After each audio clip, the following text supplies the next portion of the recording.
Hello दोस्तों, आप सभी के लिए इकरा साइकोलॉजी एजुकेशनल चैनल एक महत्वपूर्ण टॉपिक को लाए, जो कि आज हम लोग देखेंगे गोल्स ऑफ फैमिली थेरेपी के बारे में। क्या आप लोग जानना चाहते हैं कि गोल्स ऑफ फैमिली थेरेपी आखिर होता क्या है?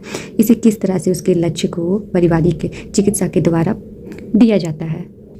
पारिवारिक चिकित्सा के कुछ निश्चित लक्ष्य होते हैं, जो कि नैदानिक मनोवैज्ञानिक द्वारा इस क्षेत्र में किए गए अध्ययनों की समीक्षा से यह स्पष्ट होता है कि पारिवारिक चिकित्सा के निम्नलिखित प्रमुख लक्ष्य है, जो कि 9 भागों में बांटा है। पहला पॉइंट है जो कि समस्याग्रस्त पहलुओं को पहचानना। इसमें जो पारिवारिक चिकित्सा का पहला लक्ष्य उस पहलुओं की पहचान करना होता है जो समस्या उत्पन्न कर रहा है और जो परिवार के विभिन्न व्यक्तियों के संबंध के साथ जुड़ा हुआ होता है।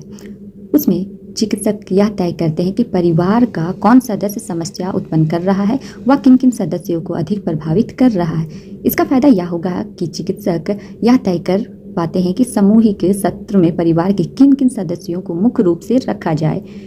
इसी प्रकार से जो चिकित्सक होते हैं वो समस्याग्रस्त पहलुओं की पहचान करके उसके लक्ष्य तक पहुंचने की कोशिश करते हैं। अब आते हैं नेक्स्ट, जो कि उन्नत संचार। नाम से ही स्पष्ट हो रहा है इसमें जो पारिवारिक चिकित्सा के उद्देश्य क्लाइंट हो या रोगी, उसके परिवार के सदस्यों के बीच के संचार वार्तालाप, जिसे कम्युनिकेशन को उत्पन्न बनाना होता है, ताकि वे लोग आपस में बिना किसी अवरोध के बातचीत कर सके तथा किसी भी समस्याओं का समाधान आसानी से कर सकता है। जैसे कि आप लोग भी अपने फ्रेंड सर्कल में देखे होंगे, जब दो फ्रेंड के बीच विवाद उत्पन्न हो जाता है या किसी भी प्रकार का कोई भी बात हो जाता है, जिसके कारण अगर दो व्यक्तियों के बीच बात नहीं होगा तो ऑटोमेटिक चीज़ है कि वहाँ पे बाधा उत्पन्न होगा और वो दोनों अलग अलग हो जाएंगे। तो इसी प्रकार से यहाँ कहा जा रहा है कि सबसे बड़ी चीज़ होती है कि एक दूसरे के बीच बात, कोई भी रिश्ता हो तो वो बिना बात किए हुए समाधान नहीं निकल पाता है। इसीलिए उन्नत संचार होना बहुत ज़रूरी है। नेक्स्ट पॉइंट जो कि है उन्नत स्वायत्तता एवं वैयक्तिकता के बारे में जानेंगे। इसमें पारिवारिक चिकित्सा का उद्देश्य क्लाइंट के स्वायत्तता की भावनाओं को उत्पन्न करना है, ताकि वह किसी निर्णय तक पहुंच सके या खुद ही निर्णय ले सके। यह गुण विकसित होने से उसमें आत्मसम्मान का भाव विकसित होगा, जिससे उसमें उत्तम वैयक्तिकता की अवस्था उत्पन्न हो जाती है। उसे क्या कहते हैं तो उन्नत स्वायत्तता एवं वैयक्तिकता के कहा जाता है। अब आते हैं नेक्स्ट पॉइंट, जो कि लचीला नेतृत्व के बारे में जानेंगे।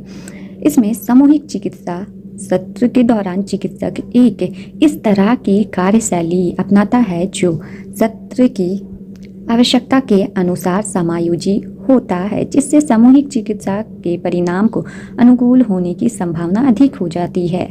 उसे हम लोग लचीला नेतृत्व कहते हैं। ये भी पारिवारिक चिकित्सा के लक्ष्य के अंतर्गत आते हैं। अब आते हैं नेक्स्ट पॉइंट, जो कि उन्नत भूमिका सहमति के बारे में जानेंगे। इसमें पारिवारिक चिकित्सा में यह देखा जाता है कि क्लाइंट के दोषपूर्ण समायोजन का एक प्रमुख कारण परिवार के सदस्यों की भूमिका में अस्पष्टता होती है, जिसके कारण सदस्यों को यह मालूम नहीं रहता है कि उससे परिवार के सदस्यों की क्या क्या अपेक्षाएं हैं। पारिवारिक चिकित्सा सदस्यों की भूमिकाओं को परिभाषित करके उनके बीच पर्याप्त सहमति कायम करता है, उसे हम लोग उन्नत भूमिका सहमति का। नेक्स्ट पॉइंट, जो कि संघर्ष को कम करना। जब भी किसी भी पारिवारिक चिकित्सा के लक्ष्य तक पहुंचने के लिए किसी भी संघर्ष को कम करना एक उद्देश्य होता है, जो कि क्लाइंट का परिवार के अन्य सदस्यों के बीच होने वाले वाद विवाद तथा संघर्ष को कम करना है, जिससे के लिए चिकित्सक को चिकित्सा के क्षेत्रों के दौरान एक शिक्षक की भूमिका को निभाना पड़ता है। उसे ही हम लोग संघर्ष को कम करना कहा जाता है, जो कि बहुत ही महत्वपूर्ण होता है पारिवारिक चिकित्सा के लक्ष्य के लिए। आते हैं नेक्स्ट पॉइंट, जो कि है वैयक्तिक रोग सूचक उन्नति। इसमें पारिवारिक चिकित्सक में चिकित्सक इस बात की भरपूर कोशिश करता है कि क्लाइंट के सभी तरह मनोवैज्ञानिक समस्याओं के लक्षणों की पहचान करके उन्हें यथासंभव दूर कर दिया जाए। इसके लिए वे विशेष रूप से दोस्तपूर्ण संचार का तथा आदतों पर अधिक ध्यान देते हैं, क्यों समायोजित व्यवहार को जड़ से खत्म कर सके।